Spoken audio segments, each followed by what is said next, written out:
Olá pessoal, dando continuidade aos elementos da atmosfera que estamos trabalhando nas últimas aulas, hoje vamos falar sobre umidade atmosférica. Já falamos sobre temperatura, pressão atmosférica, temperatura do ar, pressão atmosférica, vento. Falamos sobre algumas forças que atuam na atmosfera, como gradiente de pressão, também falamos da pressão atmosférica.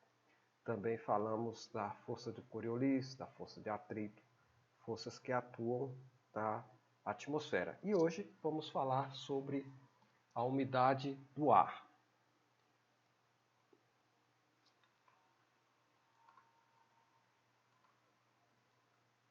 Bom, para contextualizar de início, é importante que recordemos que a água é a única substância que ocorre nas três fases na atmosfera. Nós vamos encontrar a água no estado sólido, líquido e gasoso na atmosfera. E o interessante é sabermos que essas mudanças de fase elas vão desempenhar papel muito importante em diversos processos físicos naturais. Nós vamos ver isso ao longo desses slides desta aula aqui.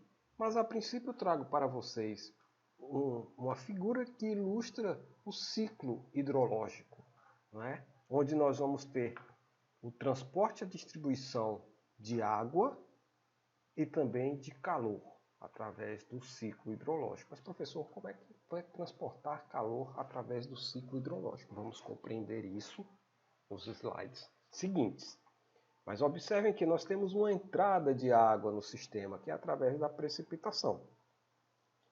Através do processo de precipitação entrando no sistema, a água, nós vamos ter infiltração, escoamento subsuperficial, escoamento superficial, evapotranspiração e evaporação, que vai retornar parte desta água precipitada para a atmosfera, que vai voltar a condensar o vapor de água transportado para a atmosfera e pode vir a precipitar, formando assim um ciclo, certo? Onde nós vamos ter um ciclo. Além disso, aqui o papel da água na atmosfera também é de absorver radiação solar e terrestre em comprimentos de onda, que é assim a água, o vapor de água na atmosfera, ou a água na atmosfera tem essa capacidade, como vimos nos slides e na aula que falava de radiação solar e terrestre. É importantíssimo na questão da evaporação e evapotranspiração, porque produz resfriamento e aquecimento através da mudança de fase da água e o processo de condensação e orvalho também tem importante contribuição da água no sistema terrestre, no sistema atmosférico.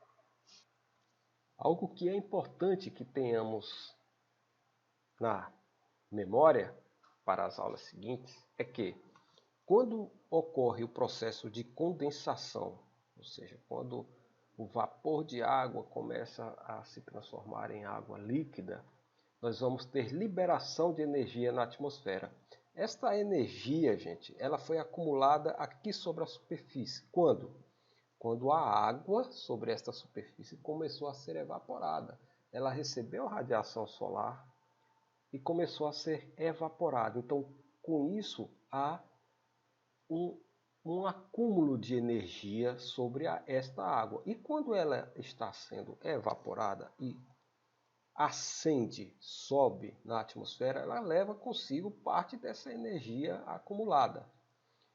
Quando vai condensar em níveis mais altos da atmosfera, quando esse vapor de água vai condensar, aí há uma liberação desta energia que foi acumulada próximo da superfície, ali na superfície, desculpe, vai ser liberada em altos níveis. Então, de certo modo, é onde ocorre o transporte e a distribuição de calor, onde nós vamos ter o acúmulo, ou seja, a concentração de calor e a absorção de calor nos corpos próximos da superfície, e o processo de evaporação transporta esse calor para níveis mais altos da atmosfera, e com isso a a liberação de energia em níveis mais altos da atmosfera. Isso terá um papel muito importante na circulação geral, na circulação local geral da atmosfera. Nós vamos ver isso nos slides seguintes. Então vamos a algumas definições e conceitos básicos para que a gente possa dar sequência.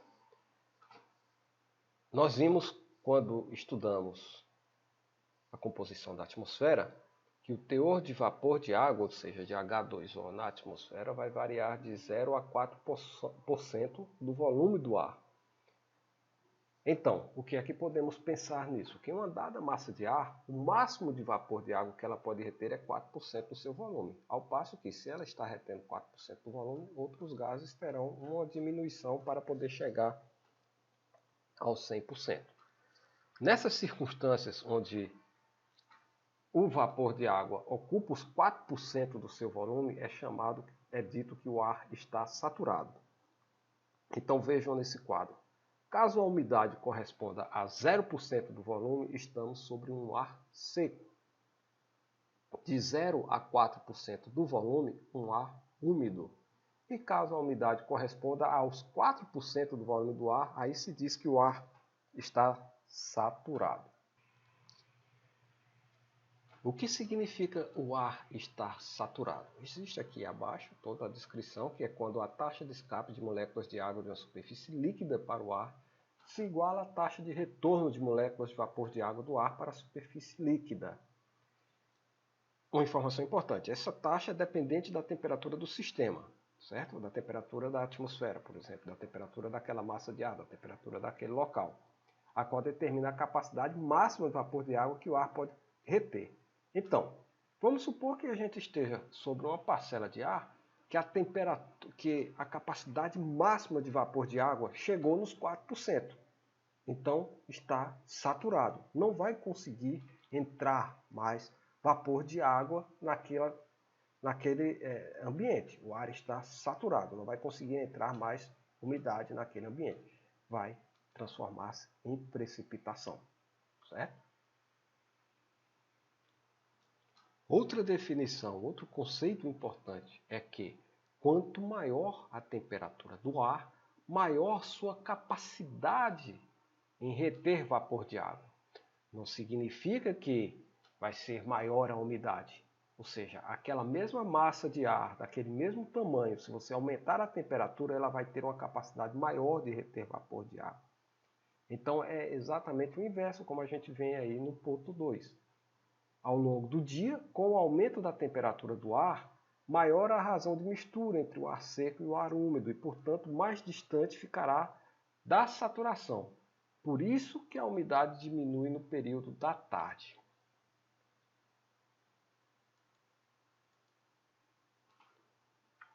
Então aí entra mais duas definições importantes: umidade absoluta e umidade relativa. A umidade absoluta é a razão entre o peso do vapor de água, portanto é o seu peso, e o peso do ar. Então você faz uma razão entre o peso do vapor de água e o peso do ar, contendo todos os outros componentes da atmosfera. Ou seja, quantos gramas de vapor vai existir em cada quilograma de ar.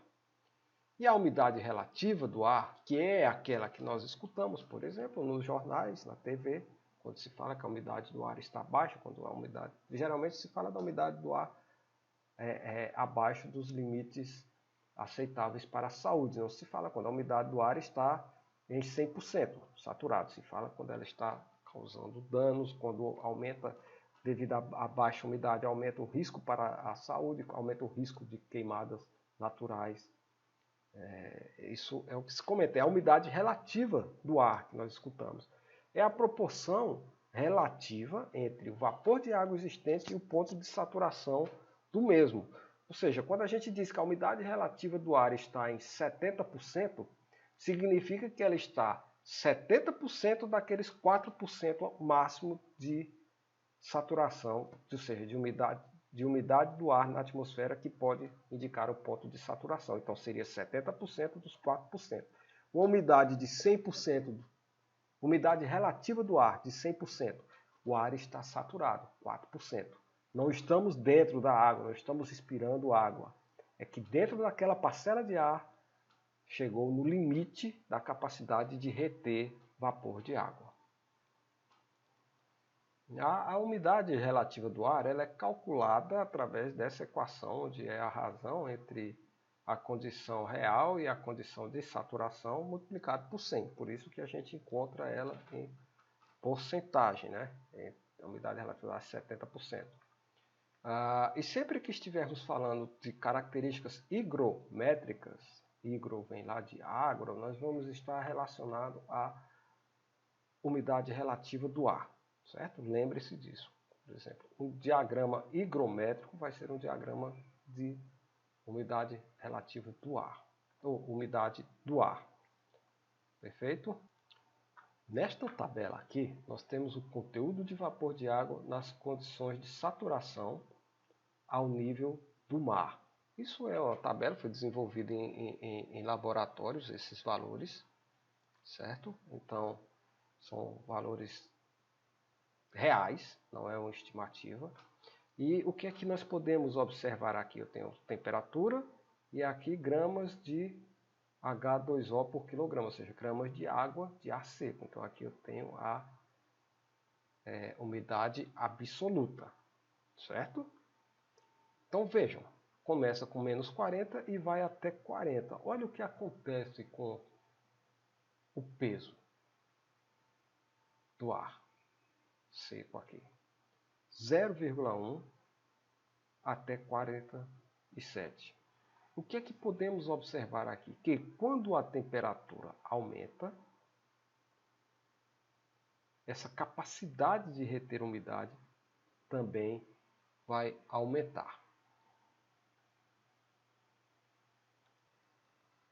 Dito isso, a umidade relativa do ar vai indicar quão próximo o ar está próximo da saturação. Ela não vai indicar a real quantidade de vapor de água existente naquela parcela de ar. Para ilustrar, vamos ver essa figura aqui, essas figuras aqui abaixo, onde nós vemos que há uma temperatura de 25 graus para todas essas formas geométricas aqui, que podemos ilustrar parcela de ar, como se fossem parcelas de ar. A capacidade de reter a umidade é a mesma, 20 gramas por quilograma, ou seja, o que é que será esse 20 gramas por quilograma? A mistura é a razão de mistura de saturação, como nós vimos naquela equação anterior, o WS, a parte de baixo da equação da umidade relativa do ar. E o que é que eu quero descobrir? A parte de cima da umidade relativa do ar. Então vejamos aqui. Se em um dado momento, um dado dia, o ar contém 10 gramas por quilograma, se eu divido 10 por 20, eu vou ter 50%. Então, para a temperatura de 25 graus, a minha umidade relativa do ar será de 50%. Se nesta mesma ocasião, ao invés de ter 10 gramas, eu tenho 5 gramas por quilograma, e eu vou dividir 5 por 20, vou ter 25%. Ou seja, para a temperatura de 25 graus, a minha parcela de ar tem uma umidade relativa de 25%. Da mesma maneira que, se toda a parcela de ar estiver com a quantidade máxima de vapor de água que consegue reter, que é 20, aqui eu estou numa situação de ar saturado. Então, para esta ocasião, 20 dividido por 20, 100%, a umidade relativa do ar estará em 100%.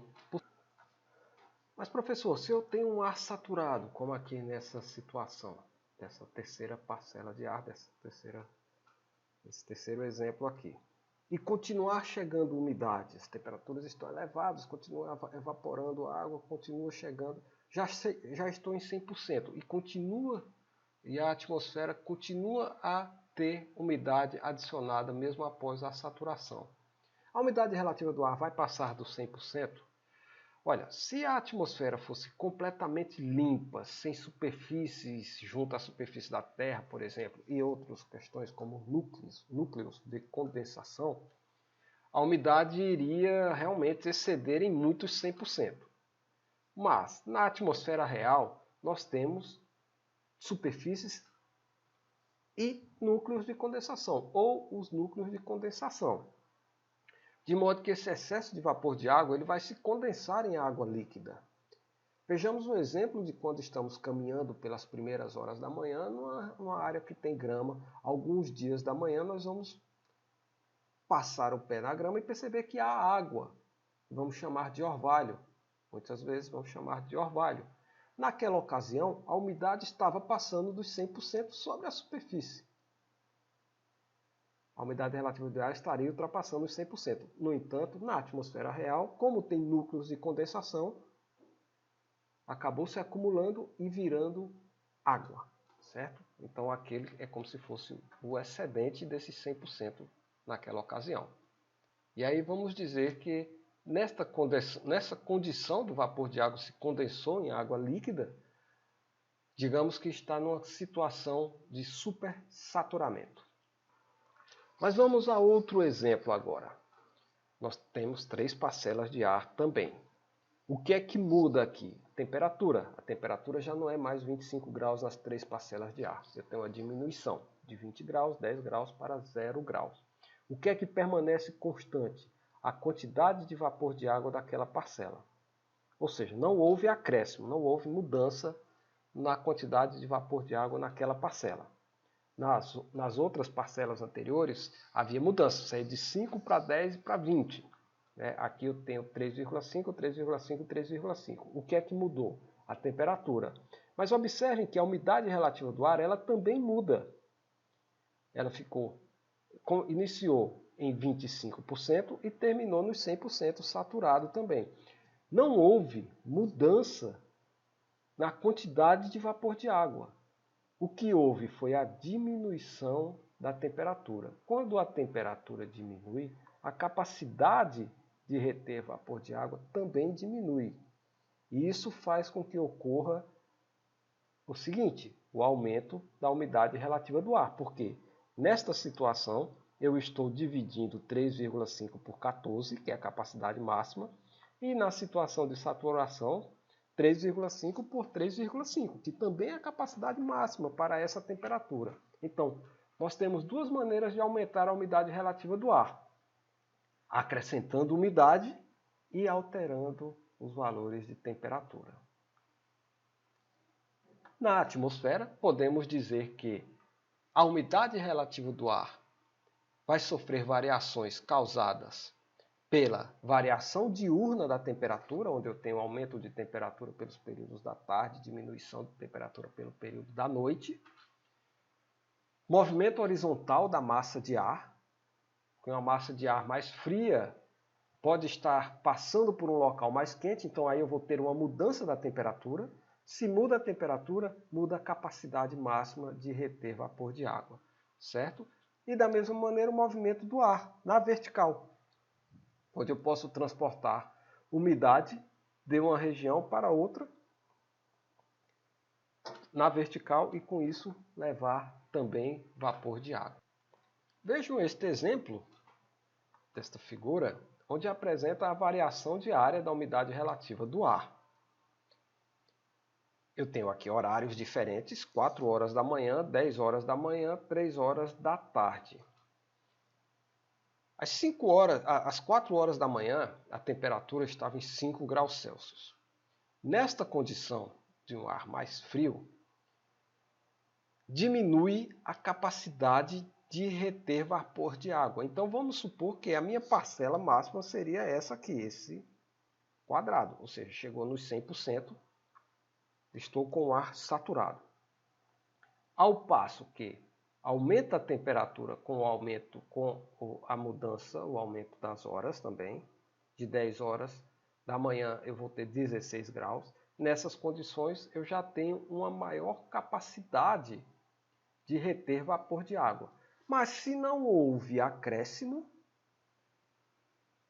por o movimento horizontal ou vertical do ar, a minha umidade relativa do ar ficou em 50%.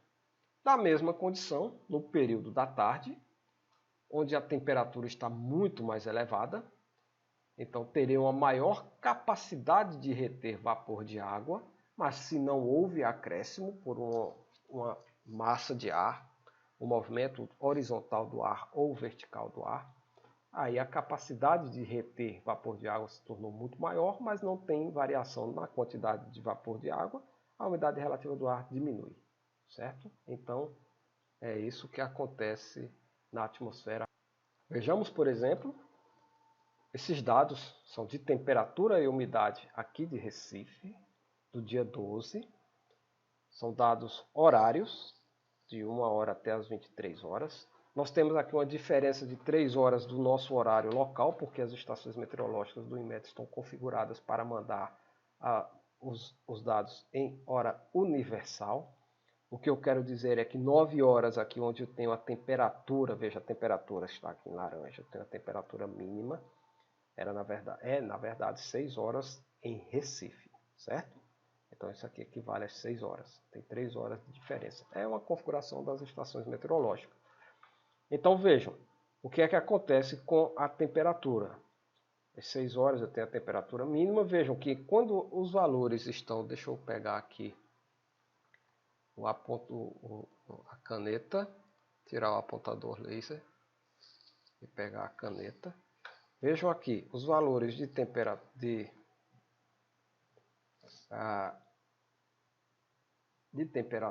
estão menores, isso aqui é a temperatura. Observem a umidade relativa do ar. Os valores de umidade estão aqui, certo?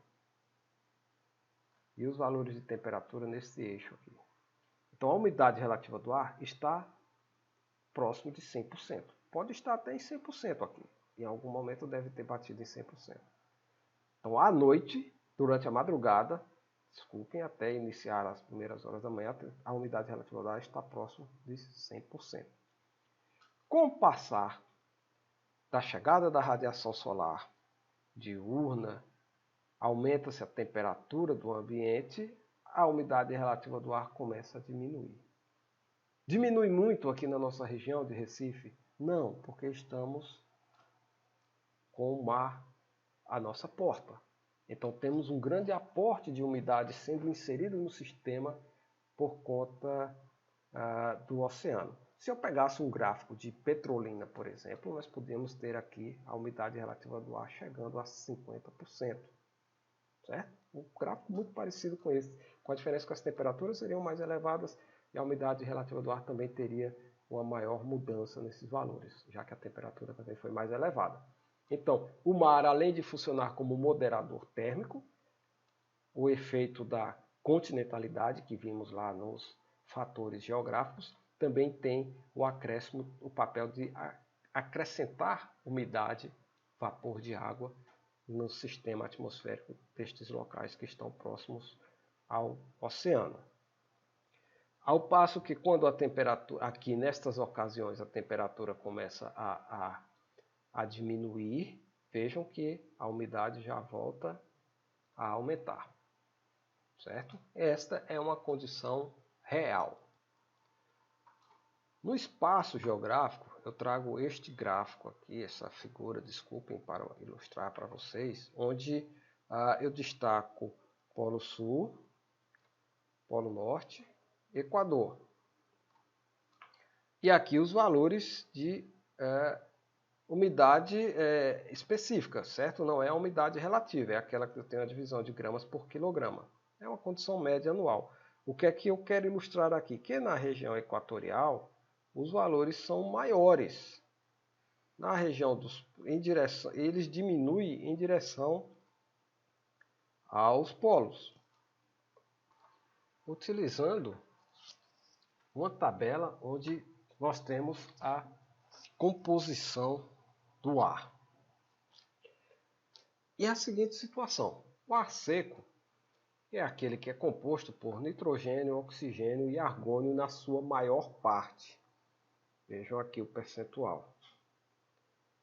chegando a quase 100%, certo? Outros componentes como CO2, dióxido de carbono, hidrogênio, hélio, néon e outros compõem uma menor percentagem da parcela de ar seco, da composição do ar seco. Nessa mesma tabela, nós temos a informação da massa molecular. Ao passo que, se o ar está úmido, eu vou ter neste ar uma maior quantidade de H2O. Para que eu tenha H2O, outros componentes terão uma diminuição no seu total. E a massa molecular do hidrogênio ela é pequena comparado com os outros gases. Ou seja, ao inserir H2O na composição do ar, tornando-o mais úmido, ele ficará mais leve, porque eu estou trocando componentes do ar mais pesado por um componente de ar mais leve. Então, o ar quente é mais leve e o ar úmido ele é mais leve. Como se medir a umidade relativa do ar? Bom, primeiro, existem instrumentos hoje em dia, digitais, estações meteorológicas automáticas, o que vamos chamar de higrômetros, que são os instrumentos que vão medir a umidade relativa do ar.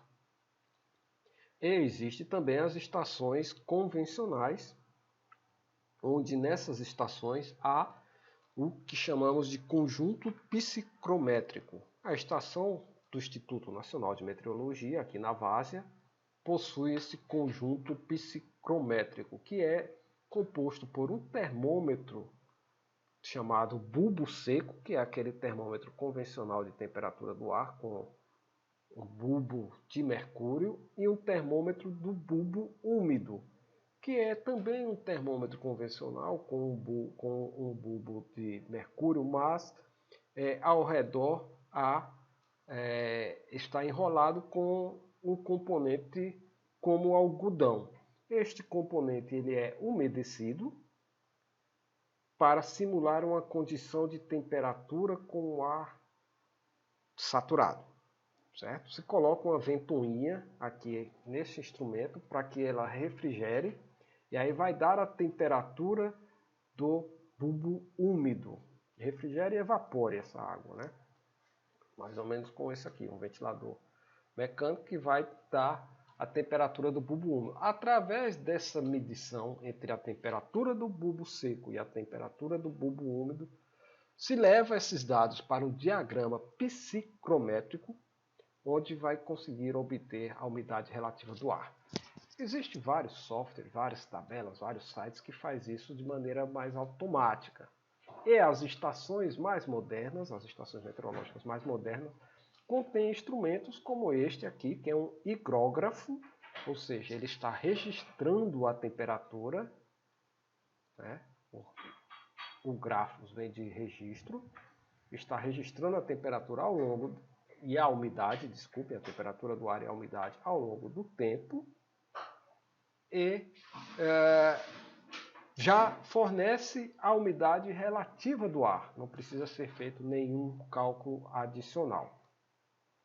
Um detalhe, o elemento sensor, o elemento de sensibilidade para medir a temperatura do ar é o mercúrio, e para medir a umidade relativa do ar é um fio de cabelo humano, que fica aqui nesse instrumento, nessa parte protegida.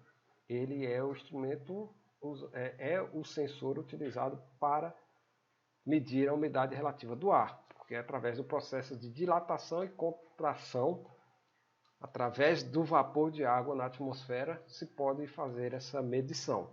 As mulheres sabem disso por conta de chapinha, de quando dá uma escovinha no cabelo, e quando o ar está mais úmido, sofre um pouco mais com essa relação.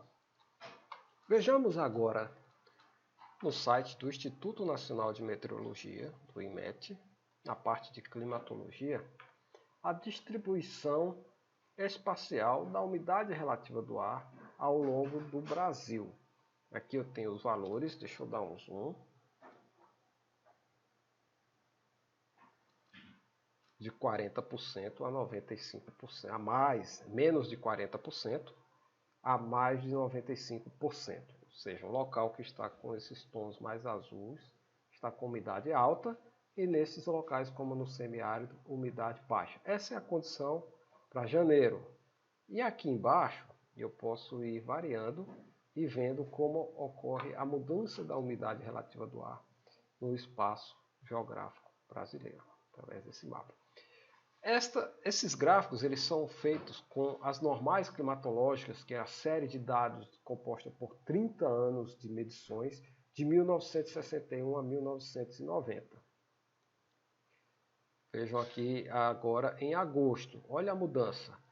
Toda aquela região com menor valor de umidade expandiu para além do Nordeste, chegando a regiões do Sudeste e do Centro-Oeste. Julho, expandiu, chegando em outras áreas também. Junho, então nós estamos migrando para um período onde há uma predominância em parte da região central do Brasil e do Nordeste do Brasil de ar mais seco nos próximos dias. Agosto, setembro, coincidentemente o período de aumento das queimadas, né? Outubro, e aí começa a haver uma diminuição de novo dos valores, voltando a ficar mais restrito à região Nordeste, certo? E este é a média anual. Agora eu vou colocar aqui para vocês, diminuir no zoom, e colocar os valores de 1981 a 2010, que é a série mais atual de precipitação. Desculpem, de umidade relativa do ar, cadê?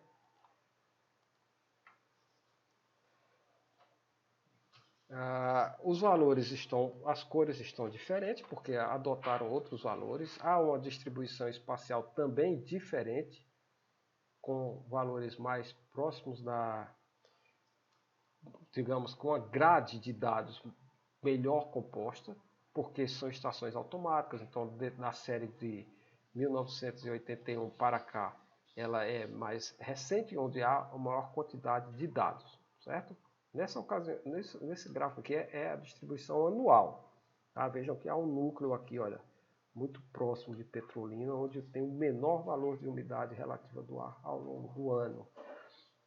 Inclusive essa região aqui, nós estamos tentando identificá-la como uma região árida, assim como uma outra que não aparece aqui por falta de dados, na Paraíba, no Cariri paraibano. Vejam janeiro, e deixa eu botar novamente julho, a diminuição da umidade, aí nós temos um valor de umidade muito baixo em vários locais do Brasil. Agosto, vejam como a umidade relativa do ar diminui muito em agosto. E aí nós temos uma concentração de umidade mais elevada nesta região do litoral nordestino, período que também chove mais na nossa área. E como sempre, muito elevada aqui próximo na região de São Gabriel da Cachoeira, chamamos Cabeça do Cachorro de maneira popular, né, no mapa. É o local que mais chove no Brasil, essa região aqui de São Gabriel da Cachoeira. Em julho nós também temos uma grande quantidade de umidade relativa do ar aqui na nossa área da zona da mata de Pernambuco, área litorânea do Nordeste, a parte leste do Nordeste. Vocês podem visitar o site do IMET, onde obtém essas informações de umidade relativa do ar, e há outras também, como a temperatura máxima do ar, ao longo do Brasil. Deixa eu colocar aqui só como curiosidade, a gente já falou de temperatura lá atrás, mas vejam aqui em torno anual, para quem acha que Recife é quente, nós temos locais, muitos locais, mais quente do que Recife ao longo do Brasil, né? E isso é o efeito da continentalidade. Vejam aqui o efeito da continentalidade. Onde, quando estamos adentrando para dentro do continente, os valores de temperatura diminuem ou aumentam muito mais. E o efeito da diminuição com a latitude. Quando eu saio dos 0 graus do Equador, em direção a latitudes mais elevadas, 30 graus, as temperaturas estão diminuindo. Claro que há outros efeitos, como a questão do relevo orográfico, onde aqui nós vamos ter valores mais elevados de temperatura. Se fosse numa escala espacial diferente, também veríamos Cuiabá, Palmas como destaques em valores muito altos de temperatura, apresentando algumas áreas assim também com mais destaques. E quando eu passo para os valores de temperatura ao longo dos meses, aí a variação espacial também vai mudar. Esses núcleos normalmente têm relação com alguns fatores geográficos da região, certo? E aí nós vamos observando. Período de inverno, os valores diminuem bastante nesta parte do sudeste e sul do país e depois começa a elevar novamente. É isso, pessoal. Até a próxima aula.